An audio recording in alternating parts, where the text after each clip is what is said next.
alternative to the retirement fund's alternative to the governor's spending cuts proposal isn't getting a good reception from GovGuam Retirement Fund Director Paula Blas. I'm going to have to re-speak to my trustees again, but they were very, very firm, and they remain firm in not proposing an early retirement program or even trying to extend the amortization on its own. BBMR Director and former Retirement Fund Director John Rios and Vice Speaker B.J. Cruz earlier this week sat down to work on a compromise to the governor's spending cuts proposal, which included provisions related to the retirement fund. The compromise, an agreement on a smaller early retirement fund program limited to employees who are within 5 years of retiring, and a 10-year temporary extension of the amortization period. I think it's important that both sides continue to exchange ideas on how they want or think that they can resolve this. It's a smaller scale, it's a smaller early retirement, but that's something that we're willing to compromise. By reducing the pool of eligible employees, the cost to the general fund would be $4.2 million.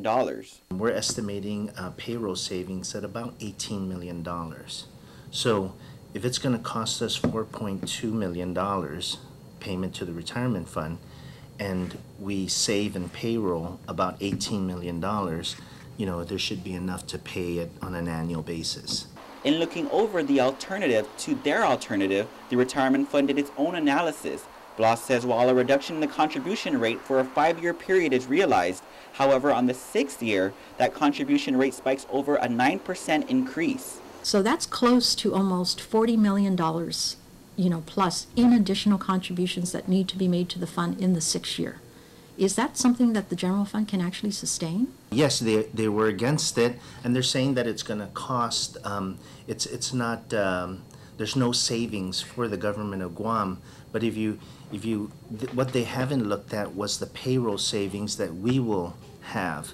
And so that's where the savings would be for our side. It's going to cost us for these individuals to retire, but we will have the savings on the payroll side. One thing's for sure, all three agree that cuts need to be made.